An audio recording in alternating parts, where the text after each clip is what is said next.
La raza Nelore es una de las que ha presentado una evolución constante en nuestro país.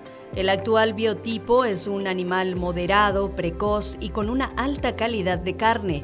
Desde la Asociación de Criadores afirman que es el resultado de años de trabajo e inversión.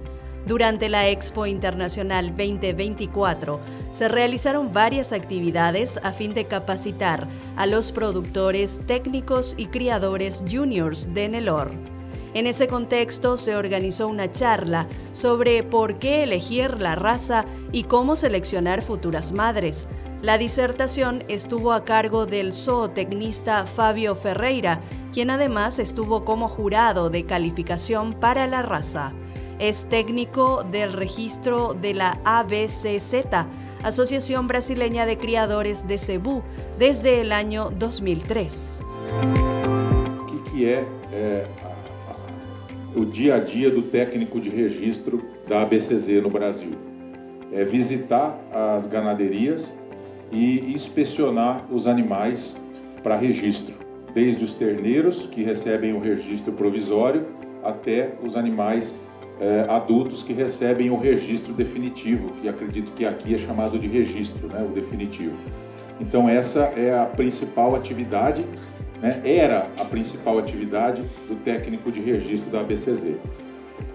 Houve uma evolução dentro do trabalho da ABCZ, que para quem não conhece, a ABCZ também tem um programa de melhoramento genético, chamado PMGZ, Programa de Melhoramento Genético de Zebuínos, que ele é de todas as raças, é da raça Nelore, Tabapuã, Cuzerá, Brahma. E então os técnicos da ABCZ hoje no Brasil, eles não fazem só o registro, eles também fazem as pesagens dos animais e eles orientam os criadores com relação ao programa de melhoramento genético. Eles olham as avaliações genéticas dos animais, eles interpretam os resultados e eles vão ajudar os criadores a trabalhar também o melhoramento genético dentro das ganaderias. Então, dentro do melhoramento genético, eu também sou o supervisor do programa de melhoramento genético no estado do Mato Grosso, Rondônia, Pará e Acre. E tenho 18 técnicos da ABCZ sob a minha supervisão lá do PMGZ. Na nossa equipe são 18 técnicos que faz esse acompanhamento. E também, desde 2008, trabalho como juiz nos julgamentos aí no Brasil e aqui no Paraguai também, e outros países que a ABCZ tem parceria. Então, eu represento a ABCZ, né, nessa questão do registro, do melhoramento genético e dos julgamentos. E é sempre muito bom estar nas pistas de julgamento, e eu gosto muito de estar aqui no Paraguai, porque o tipo de gado que é o gado que a gente vê em pista no Paraguai, é o mesmo gado que a gente vê no campo. É o mesmo gado que vai estar amanhã nos currais ali no julgamento a campo. O mesmo tipo de gado. No Brasil, existe uma diferença. Esse aqui é gado de pista, esse aqui é gado de campo. E a gente tem uma missão bastante dura, que é tentar aproximar essa distância. Porque a pecuária é uma só. E a pecuária que dá dinheiro também é uma só. Então tem que a matriz, e aí chegando dentro do nosso assunto aqui, a matriz que paga a conta é a matriz que pare cedo, que pare sempre e que entrega um bom terneiro. Essa é a matriz que paga a conta da pecuária em qualquer lugar do mundo, do Brasil, seja ela de pista, de campo, do Chaco, de qualquer lugar, a matriz que paga a conta é essa. Então a gente tem, no Brasil, essa missão de tentar aproximar essa distância e, quando atuando nas pistas de julgamento no Brasil, tentar classificar melhor esses animais de biotipo que a gente vê funcionar melhor nas fazendas. E aqui no Paraguai, para mim, é muito mais simples, porque o biotipo é o mesmo. Então, essa é uma característica da ganaderia paraguaia e eu acho isso muito importante. Então, dentro do que a gente conversou, o que seria a charla de hoje, da noite de hoje, né, a importância da raça Nelore e como trabalhar na seleção de fêmeas, eu achei importante colocar esse slide, que é a missão da BCZ. Eu acho que não é só a missão da BCZ, mas é a missão de toda a ganaderia, é essa aqui, ó, é contribuir para o aumento sustentável da produção mundial, seja ela de carne e de leite, através do registro, do melhoramento genético e da promoção das raças zebuínas. E aí, quando nós falamos em produção sustentável, que está cada vez mais falada essa palavra, é aquecimento global e sustentabilidade.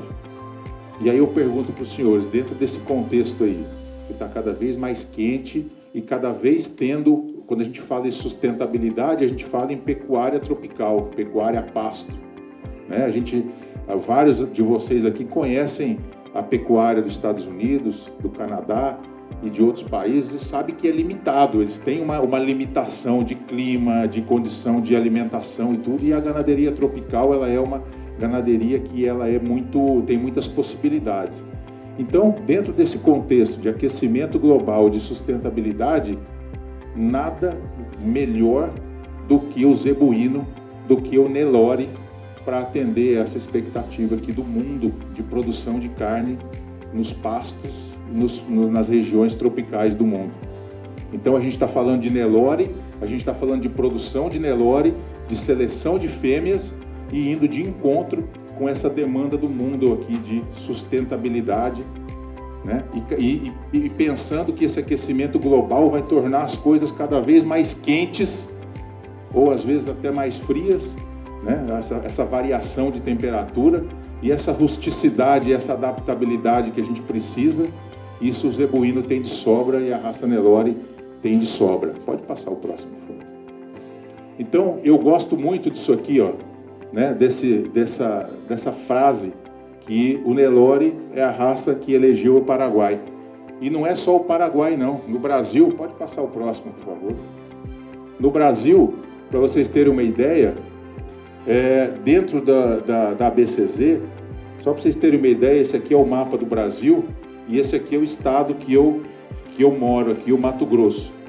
E o PMGZ que eu falei aqui, que eu atuo, é nessa região aqui, ó, metade do Brasil para cá. Passa uma linha aqui no Mato Grosso, daqui para cima aqui é a região que a gente atua lá no PMGZ com a equipe de 18 técnicos. Então, só para vocês terem uma ideia, são mais de 10 mil fazendas ativas dentro do PMGZ e dentro da ABCZ. Pode passar o próximo, por favor. Então, o que é a história do Nelore no Brasil? Na Índia, o Nelore, para quem não conhece, veio da Índia e veio lá do Ongole. Na Índia ele chama Ongole, que são várias sub-raças que foram importadas para o Brasil e aí deram origem à raça Nelore. O primeiro registro no Brasil foi em 1868 e as duas últimas importações são de 1960 e 1962. E hoje o Brasil tem, somando todas as importações, foram bem poucos animais, com menos de 6 mil animais dentro de todas as importações que foram feitas. E hoje, no Brasil, o retrato é esse aqui, ó. 200 milhões de bovinos de corte e leite mantidos a pasto, com cerca de 80% desses 200 milhões é Nelore ou anelorado. Então, quando a gente fala que o Nelore é a raça que elegeu o Paraguai, também é a raça que elegeu o Brasil. E hoje ela predomina. A gente fala que no Brasil o Nelore é a raça mãe. É a raça... O pessoal vende hoje aí carne de Angus no Brasil. Não é carne de Angus, é carne de F1, de pai Angus com matriz Nelore. E até a BCZ entrou com uma solicitação junto ao Ministério para que na embalagem da carne seja falado que é carne de F1 de Nelore com Angus. Então não é só Angus puro, não. É essa base Nelore aqui que aguenta calor, que aguenta pastagem mais fraca, que aguenta todas as regiões aí desse mundo tropical, é que aguenta e segura as pontas disso aqui, ó, com fertilidade, com rusticidade, com adaptabilidade.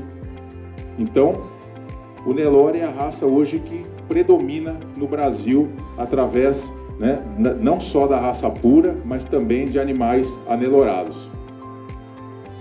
Então, ó, só para vocês terem uma ideia de como é que vem o Nelore no Brasil. Isso aqui foi o grande campeão, ó, de 1848, né, lá em Uberaba. Então, antes, a única referência que se tinha em termos de animais era a pista de julgamento. Então, os criadores levavam os animais para a pista de julgamento e os animais campeões, eles eram os animais referência. Hoje, no Brasil, a pista de julgamento ela é uma referência e os programas de avaliação genética são também uma outra fonte de referência. Tá? Pode passar. Aqui, grande campeão de 1968, né? Só para vocês terem uma ideia do tipo do animal. Eu acho importante a gente ir passando isso aqui rapidamente. Pode passar o próximo. Aí o grande campeão de 1975, Grado da Santa Cecília. 1989, o Legate. Alguns aqui já, o pessoal, não o Nelore Júnior, mas o pessoal mais antigo aqui já ouviu falar, já conhece. Grande campeão de 1998, o Enlevo.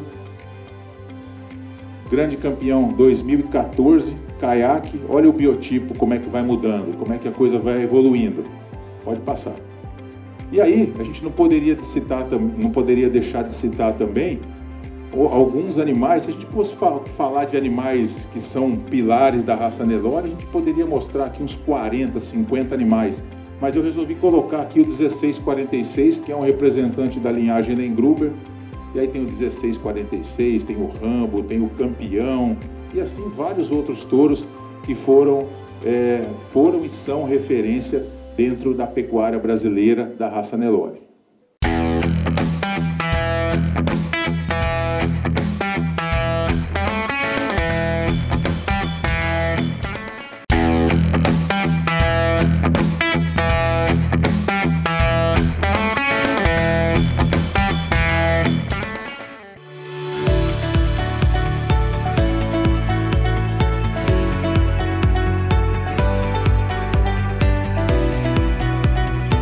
Fueron los ganaderos brasileños los que llegaron a la conclusión que las razas puras tenían un potencial de producción muy elevado. Fue así que crearon los padrones raciales específicos y se abrieron los registros genealógicos de la Nelore en 1938. Ferreira remarcó que en el Brasil, actualmente el Nelore y sus cruzamientos son predominantes en el hato ganadero. Esa elección es por las múltiples bondades de la raza, lo que hace que el productor la reconozca como una raza eficiente. No Brasil, nós temos região de Pantanal, que é o equivalente aqui ao Chaco paraguaio. Nós temos região de Cerrado, que é uma região de terra fraca. Nós temos região de terra boa também. Então, tem uma variedade muito grande de regiões com fertilidade de terra diferente, com regime de chuvas diferentes. Então, a gente tem o sul do Brasil, onde é mais frio e chove mais, tem o nordeste, onde quase não chove, e o Nelore a gente encontra em qualquer região do Brasil, seja região amazônica, cerrado, região mais sul, região norte. Então, a gente fala que o Nelore, de norte a sul do Brasil, ele está presente. Pode passar, por favor. Então, por que o Nelore está presente em toda a região do Brasil, de norte a sul do Brasil? É uma coincidência que o Nelore está presente? Será que ele dominou, né, a região, dominou o Brasil inteiro por coincidência?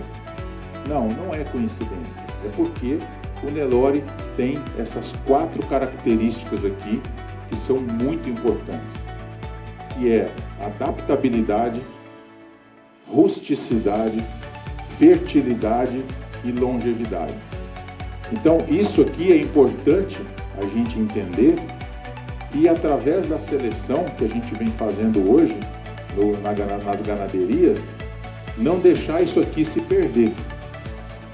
Porque se o Nelore perder adaptabilidade, rusticidade, fertilidade e longevidade, ele perde essa condição que ele tem de competir com as outras raças muito bem.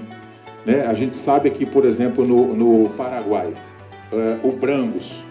O Brangus, ele usa como base, muitas vezes, as matrizes Brahman. E está usando também matriz Nelore. Né? E aí o Brahman também é uma raça zebuína, que veio, no caso não veio da Índia, veio dos Estados Unidos. Mas qual a vantagem competitiva do Nelore em relação ao Brahman?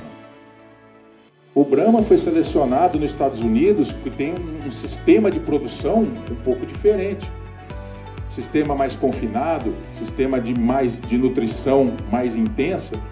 E o Nelore, como a gente diz no Brasil lá, foi criado solto, foi criado assim, não foi, é um animal que ele é uma raça que ela mesmo se adaptou na condição que foi dada no Brasil, né? Então essa fertilidade do Nelore é o que eu acredito que tem muito para colocar em relação ao Brahman, essa adaptabilidade, rusticidade e fertilidade aqui do Nelore e longevidade também. Isso aqui vai somar muito nesse cruzamento para formar o Brangus, para fazer a base do Brangus. Né? E não é só para fazer a base do Brangus, não, é para fazer a base de qualquer cruzamento. Então isso é importante. Quando a gente fala de longevidade, hoje nas ganaderias brasileiras, quando a gente vai avaliar as vacas e trabalhar as matrizes, tem vaca com 18 anos, vaca com 20 anos. Aí alguém pode falar, mas essa vaca não está desmamando um bom terneiro. Sim, tem vaca de 18 anos aqui que está desmamando um terneiro com bom peso. Então, é claro que quando a gente trabalha com melhoramento genético e o rebanho está estabilizado, essas vacas de 15, 16, 18 anos, elas são descartadas para colocar fêmeas jovens no lugar, que são fêmeas melhores ainda geneticamente. Mas o Nelore tem esse potencial de longevidade. E aí algumas imagens do que é o sistema de produção na região que eu moro, na região do Mato Grosso, no estado do Mato Grosso. Pasto de braquiária, muito quente, cada vez menos chuva. Então esse é o sistema de produção que a gente acompanha lá o Nelore produzindo. É o próximo. Então, algumas regiões próximo da capital de Cuiabá tem uma região de Pantanal com braquiária umidícola, que eu acredito que seja próximo, pelo que eu ouço escutar. Eu não conheço o Chaco paraguaio, mas escuto falar que é um ambiente bastante desafiador, assim como é o Pantanal mato-grossense, que pega o Mato Grosso e o Mato Grosso do Sul. Então, a gente vê o Nelore também nessas regiões. E aí vê essa vacada aqui bem parida, com bons terneiros ao pé, produzindo com eficiência. Então, quando a gente fala em melhoramento genético, então nós já falamos da importância do Nelore. Por que o Nelore é a raça que predomina no Brasil, que é a raça que vem ganhando cada vez mais força no Paraguai e vai ganhar cada vez mais força na pecuária tropical. Quer os outros criadores de outras raças gostem ou não, é uma questão de adaptabilidade, é uma questão de potencial que a raça Nelore tem. Então, quando a gente falou da importância do Nelore, por que o Nelore domina, né, o Brasil e o Paraguai, e agora nós vamos falar da questão de como selecionar fêmeas Nelore, como trabalhar e fazer um rebanho de matrizes Nelore. Então eu vou comentar algumas coisas que eu acompanho lá na prática e eu gostaria de deixar aberto aí para perguntas, para comentários. Fiquem muito à vontade para a gente falar sobre isso. Então, quando a gente fala em melhoramento genético, o que é o principal objetivo? É aumentar as frequências dos genes relacionados com o que a gente quer em termos de interesse. Então, se eu quero ganância de peso, eu tenho que medir e eu tenho que selecionar os animais de maior ganância de peso para poder colocar isso aqui dentro da população, dentro do rebanho. E como que eu faço isso? Eu faço isso através da seleção e dos acasalamentos. Então, o que é a seleção? É identificar, avaliar e decidir o que eu vou descartar e o que vai ficar na fazenda. Isso é muito importante. E os acasalamentos bem feitos. Então não adianta só fazer acasalamento, só multiplicar se não tiver seleção.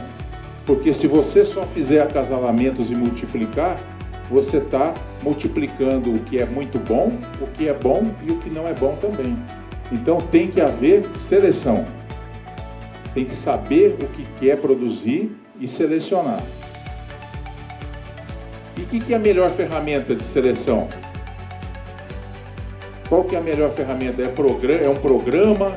É a pista de julgamento? É um sumário de touros? O que seria? É a ultrassonografia? É a genômica? Né? Essas são ferramentas. Agora, a maneira mais eficiente de fazer seleção é isso aqui, ó. É a porteira. É a porteira do refúgio e a porteira da boiada. Quem não descarta, quem não refuga, não faz seleção. Então essa aqui é a mais simples e a mais eficiente dentro de qualquer ganaderia para fazer seleção, chama-se porteira. É o descarte e é a cabeceira. Vaca que não desteta um bom terneiro, é descarte. Matriz que não emprenha na estação de monta, é descarte. Ah, mas é a irra da vaca tal. Não pode ter esse amor, tem que ter critério. Tem todas as condições de nutrição, de manejo. Tem um lote de 100 hembras, 10 não emprenharam, não emprenhou porque tem menor fertilidade, porteira do descarte. Ah, eu tenho um lote de 100 hembras e 50% não emprenharam. Opa, é algum problema. Metade não emprenhou, deve ter algum outro problema de manejo ou de nutrição. Mas, fora isso, essa aqui é a maneira mais eficiente de fazer melhoramento genético. Pode passar. E aí, quando a gente fala em melhoramento genético, em características, aí sempre vem a pergunta: quais características? O que é mais importante? Ganância de peso é importante? É importante. Temperamento é importante? É importante. E idade do primeiro parto é importante? Avaliação visual é importante? Também. Todas essas características são importantes e poderia colocar aqui várias outras. Mas essa aqui é para mostrar que o ganadeiro ele fica confuso com tantas características e realmente ele tem que eleger algumas características para trabalhar com mais eficiência.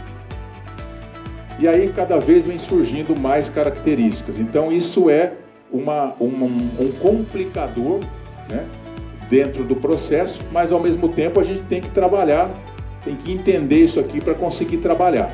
Pode passar. Então o que é importante quando eu vou trabalhar com a seleção de hembras? Primeiro, a origem, a procedência. Se eu vou comprar hembras no mercado, eu vou sempre buscar fêmeas que tenham procedência, fêmeas de ganadeiros que fazem um bom trabalho de seleção, que usam bons touros, que têm um bom trabalho de nutrição. Então, se eu vou comprar terneiras para serem minhas futuras matrizes, eu devo olhar isso aqui, ó, a origem. Se eu puder comprar de um ganadeiro que faz um bom trabalho, muito bom. Depois, padrão racial, o registro. É importante também isso aqui. E o padrão racial não é só uma cabeça bonita, não. É mais do que isso. Tem outras características que estão dentro do padrão racial que eu vou mostrar algumas fotos. E Aspectos morfológicos. O que é aspecto morfológico? É o biotipo do animal. O animal é muito grande, ele é muito pequeno, ele é médio, ele tem muita profundidade de costelas, ele tem muita musculatura. Então isso aqui é importante. Avaliação genética. Isso aqui no Brasil a gente tem trabalhado muito, avaliação genética.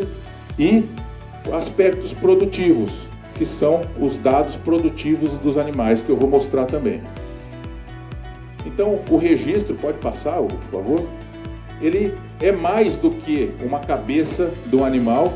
Aqui um animal de boa caracterização racial, aqui um animal mais normal, com uma caracterização média, e aqui um animal que a gente fala de uma vaca comercial, uma vaca anelorada, que a gente encontra no Brasil. Vamos passar. Aí a gente tem algumas situações do registro que são alguns defeitos que a gente não quer, né? O registro não é só aquela cabeça bonita. A gente tem animais de chanfro torto, com torção de boca. Pode passar o próximo. A gente tem animais com problema de dorso longo, animais com problema de estrutura, animais com problema de pigmentação.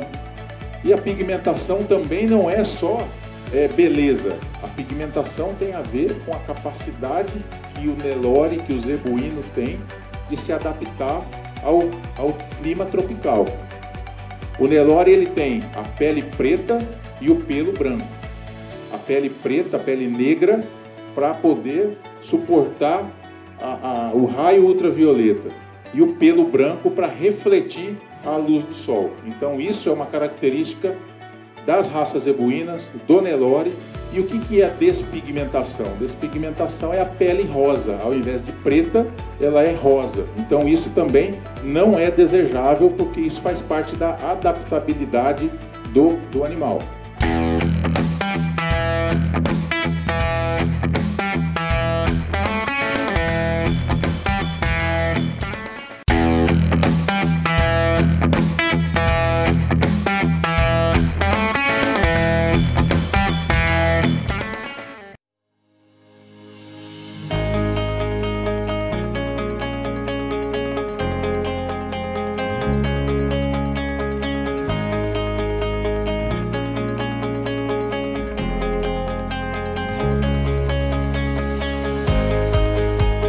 El zootecnista brasileño Fabio Ferreira destacó que la raza Nelore demostró que Paraguay es una referencia mundial en la producción de animales de calidad.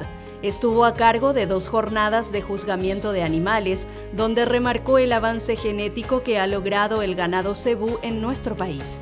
Los productores paraguayos están invirtiendo mucho para adquirir la mejor genética, y eso se traduce en una ganadería que crece y es referente mundial en la producción de animales de calidad, remarcó Ferreira.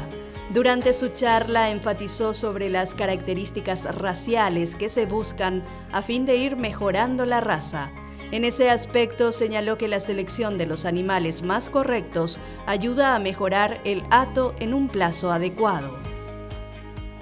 O que é isso aqui, aspecto morfológico? É o desenho do animal. Pode passar o próximo. Então a gente avalia o quê? Avalia estrutura, que é o tamanho e o comprimento. Avalia precocidade, que é a profundidade das costilhas em relação ao comprimento de pernas.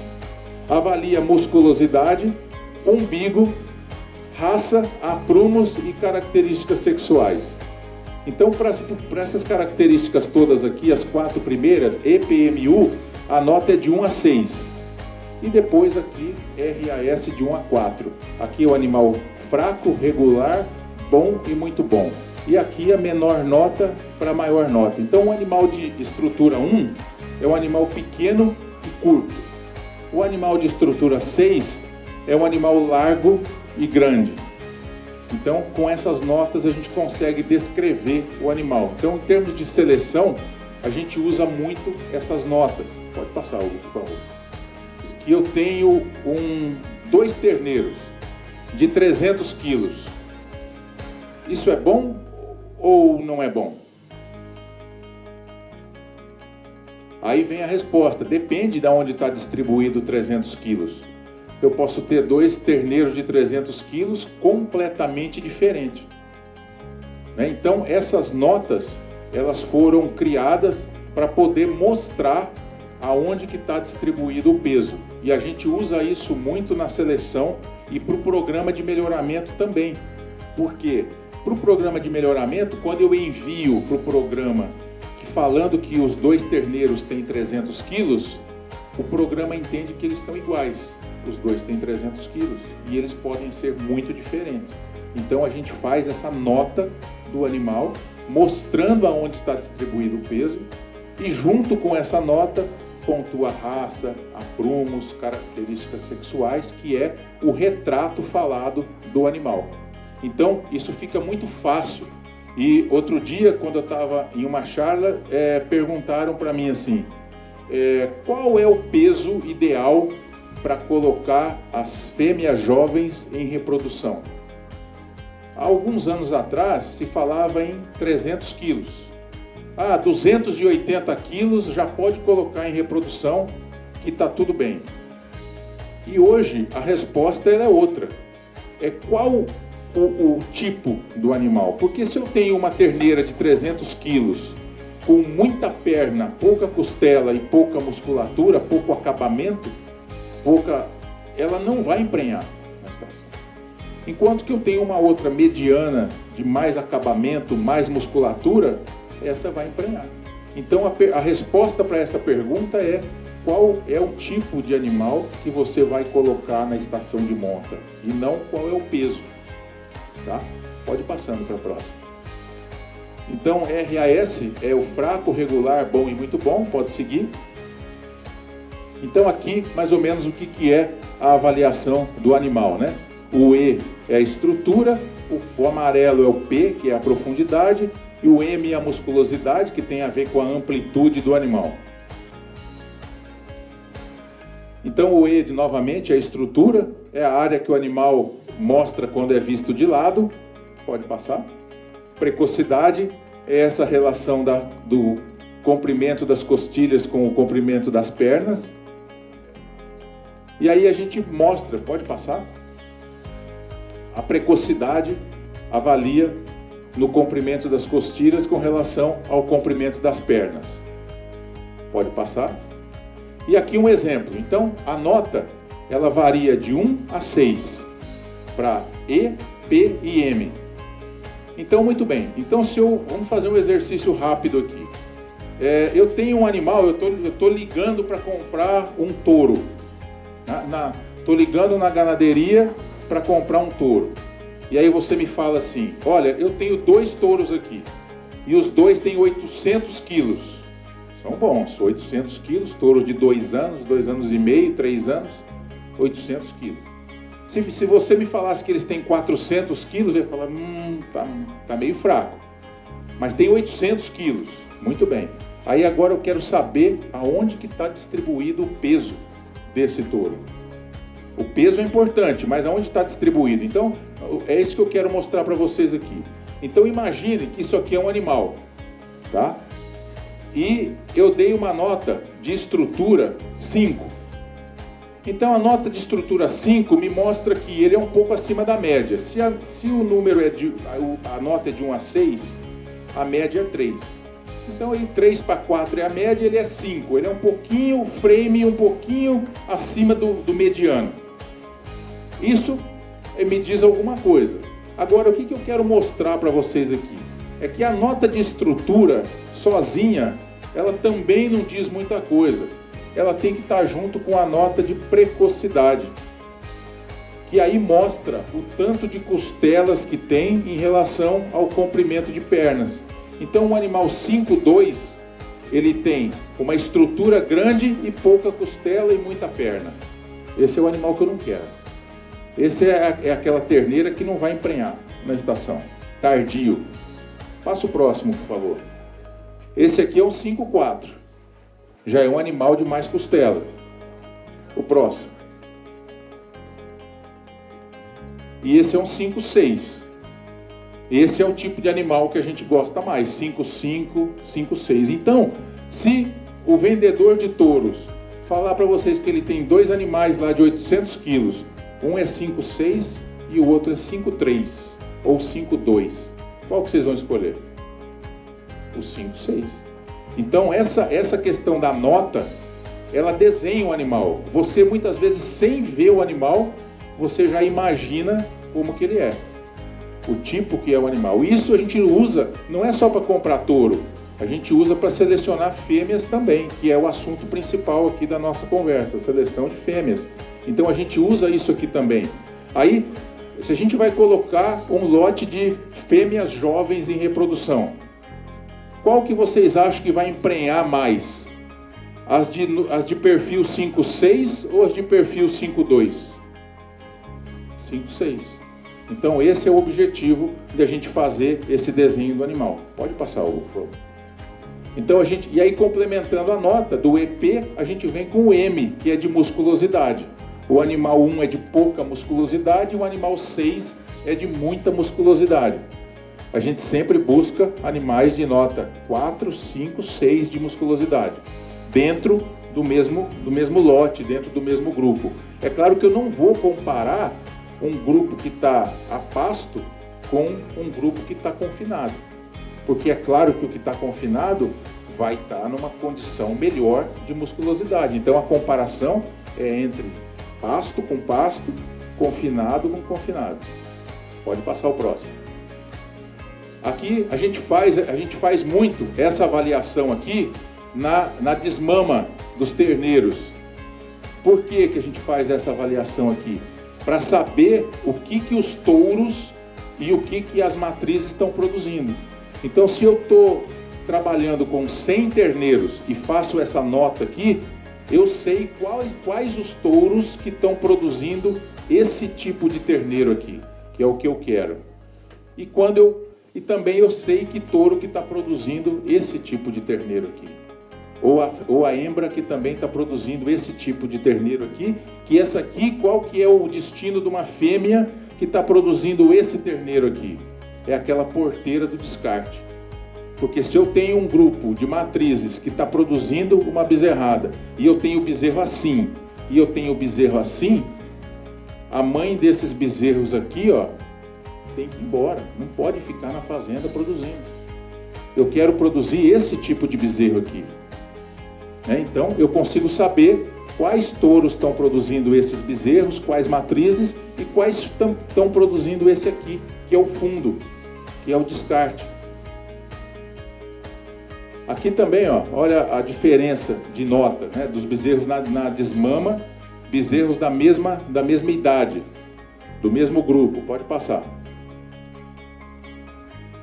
Aí a gente segue, falamos da nota de E, falamos de P, falamos da musculosidade, mostramos aí algumas notas de bezerro de EPM, e aí complementando essas notas, nós temos a nota de umbigo, que é umbigo 1 até o 6. Esse tipo de umbigo aqui, ó, é o que a gente não quer na seleção. E esse aqui também não, que é aquele animal de umbigo muito curto, que a gente fala que é umbigo de carneiro. O animal do couro muito pouco. Também esse umbigo 1 aqui não. A gente procura umbigo 2, 3 e 4 no máximo. E aí vem a questão. Ah, mas isso é só por conta da beleza? Não. No Brasil, os touros podem ter a melhor carcaça que tiver, pode ter a melhor avaliação genética que tiver, mas se tiver umbigo 6, esse aqui nem registro não dá. Agora, se tiver esse tipo de umbigo aqui, ó, o comprador de touro não quer. Porque é um animal que não vai trabalhar bem no campo, vai machucar o umbigo e não vai trabalhar com eficiência. Então, na seleção, a gente tem que pensar no umbigo. Ah, mas esse touro ele é muito bom, mas ele é um pouco umbigudo. Ah, mas vamos deixar, depois ver. Aí depois o resultado é isso aqui, ó. Demora uma geração para colocar o umbigo no gado, uma geração. E para tirar o umbigo depois, vai muito trabalho de seleção para conseguir corrigir o umbigo depois. Então, uma observação não deixe chegar nesse ponto aqui, ó. Não deixa o Nelore perder a adaptabilidade, a rusticidade, a capacidade de trabalho que ele tem, tirando fertilidade e colocando o umbigo desse jeito aqui. Pode passar o próximo. Aí caracterização racial, que é aquela nota que nós falamos de 1 a 4. 1 é fraco, 2 regular, 3 é bom, 4 muito bom. Pode seguir. Aprumos, também a mesma score de 1 a 4. E aí mostrando por trás o que é um aprumo correto. Na lateral, o que é um aprumo correto. E aí mostrando o animal de perna reta, o animal ganchudo, o animal que serra os jarretes, o animal de perna, no Brasil fala perna cachorrada, acredito que aqui também, né? E isso aqui não é só também beleza, isso aqui é funcionalidade, é a capacidade de funcionar. Pode ter a melhor carcaça do Paraguai, se não tiver bons aprumos, não vai conseguir cobrir vaca a campo, não vai conseguir trabalhar e colocar essa genética para frente. Então, aprumos não é só uma questão de beleza. Aprumos é a capacidade de funcionar. E por isso a gente tem que trabalhar essa questão da seleção. No Brasil, nos animais jovens, está acontecendo muito problema de olhar só para a ganância de peso. Animais jovens colocando muito peso e com problemas de aprumos. E se perdem muitos bons animais por conta de problemas de aprumos. E nós sabemos que é manejo, mas na hora do registro, não dá registro. Então o animal ele tem que ganhar peso, mas ele tem que ter saúde. Então é que nem o ser humano. Tem que ter saúde, senão não tem condição. E o animal é a mesma coisa. Então a gente tem tido problemas no Brasil. Existe assim a cultura de vender touros com 3 anos e agora estamos trabalhando para vender touro com 2 anos. Então o mercado já está aceitando o touro com 2 anos. Só que o mercado quer touro de 2 anos com 800 quilos. E aí vocês sabem o que acontece? Touro, para chegar no 800 quilos com 2 anos, tem que desmamar com 300. Próximo de 300. E depois tem que ir para o confinamento, comer muito para ganhar muito peso. As feiras sempre querem touro de 2 anos com 700 quilos acima, 800 quilos, quanto mais pesado melhor. Isso é muito bom para a feira e para a leiloeira que está vendendo os animais. Isso é muito ruim para quem compra, porque esse animal perde a adaptabilidade, porque um touro jovem de 2 anos de 800 quilos, ele vai chegar no pasto e ele vai fazer assim. E é pior ainda para o ganadeiro que está produzindo. Porque eu vou falar para os senhores, a cada 10 machos nessa condição aqui, só 3 ou 4 no máximo viram touros. E os outros?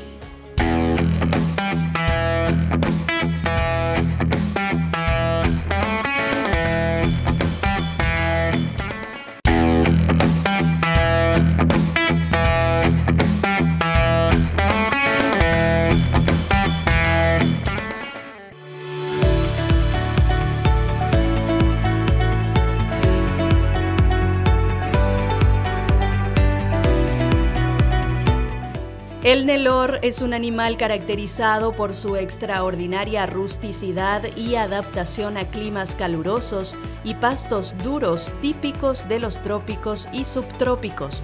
La evaluación genética es el punto de partida para el proceso de selección y proporciona al criador la principal herramienta para comprender genéticamente el rebaño. El ingeniero Fabio Ferreira remarcó la importancia de estas prácticas de contar con los datos genéticos del animal.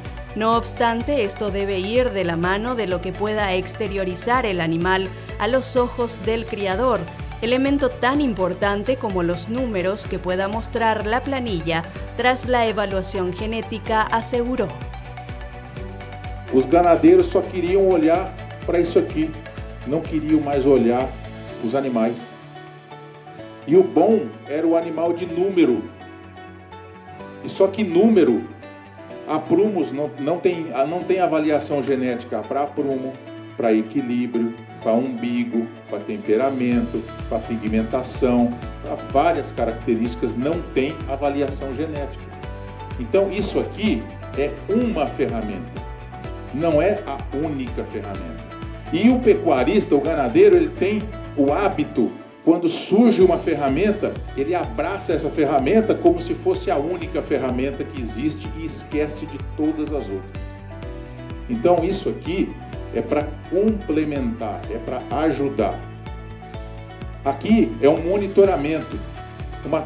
Em uma tela eu consigo saber como que está o rebanho de um determinado ganadeiro para todas as características. Peso a desmama, peso ao ano, sobreano, idade primeiro parto, stayability, perímetro escrotal, peso à fase materna. Então aqui, esse ponteiro no verde quer dizer que ele está melhorando o rebanho dele para todas as características aqui colocadas. Crescimento, reprodução e maternal.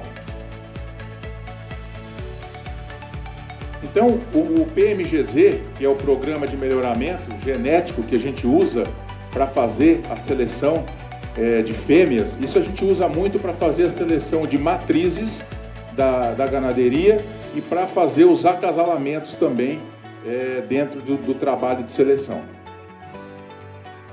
Então, as avaliações genéticas, só para vocês terem uma ideia, o que é feito por genealogia, os números, são mais de 16 milhões de dados. Brahman, Gir, do Brasil, Nelore, olha como é que está o Nelore aqui, ó. Dos 16 milhões, quando eu falo que o Nelore também elegeu não só o Paraguai, mas o Brasil também, dos 16 milhões, 14 milhões são da raça Nelore. E quando a gente fala em fenótipo, o que é fenótipo? São os dados que a gente coleta no campo dos animais.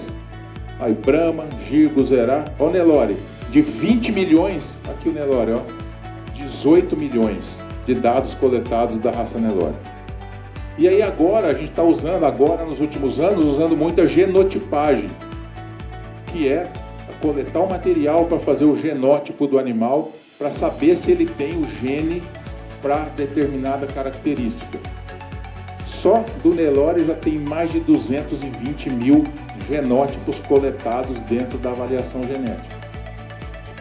E aí nós encontramos alguns amigos ganadeiros do Paraguai na Exposebu, agora em Uberaba, e estávamos falando sobre isso, sobre a genotipagem, que está sendo muito utilizada. Então a genotipagem hoje no Brasil, quando uma bezerra nasce, eu já consigo coletar o pelo da cola e mandar para genotipar. Antes do destete dessa terneira, eu já tenho a avaliação genética dela com a genotipagem. E o que a genotipagem faz? Ela melhora a confiança da avaliação genética. Quando eu não tenho genotipagem, como é calculado a avaliação genética de uma terneira? Com os dados do pai e da mãe e dos avós, maternos e paternos, da genealogia. Quando eu tenho a genotipagem, essa confiança aumenta, porque a genotipagem fala para mim se esse animal tem o gene ou não para ganhar peso. Então, se ele tem o gene para ganhar peso, ele pode ser bom para ganhar peso. E se ele não tem? Como que ele vai ser bom para ganhar peso se ele não tem o gene para ganhar peso? Então, e a mesma coisa antes, para mim pegar uma terneira e falar assim, essa aqui vai ser uma doadora de embriões. Eu vou fazer FIV com essa terneira. Eu tinha que emprenhar ela, esperar parir uma vez só, Henrique? Não, umas duas, né? Para ver se ela é boa de leite, para poder falar, eu vou aspirar e vou fazer uma FIV dessa matriz.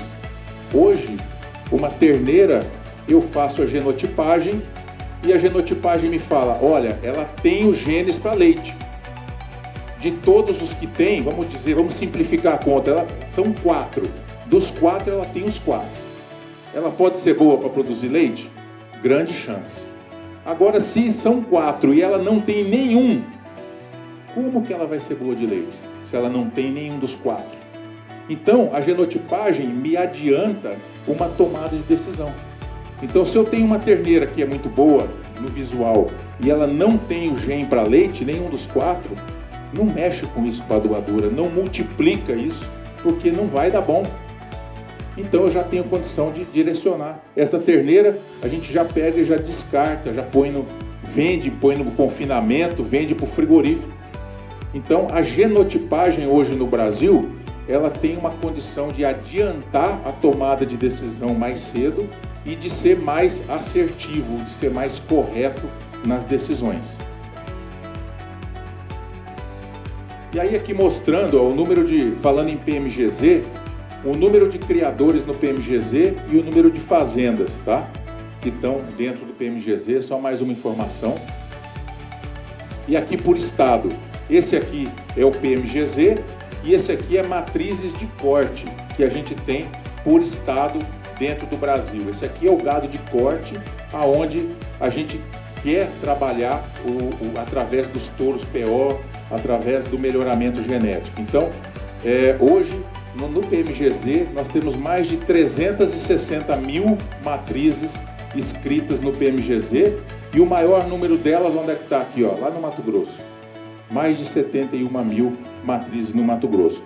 Tem um número interessante que é o seguinte: de todas as fêmeas, de todas as hembras registradas no Brasil, há 5 anos atrás, 30% estavam no PMGZ.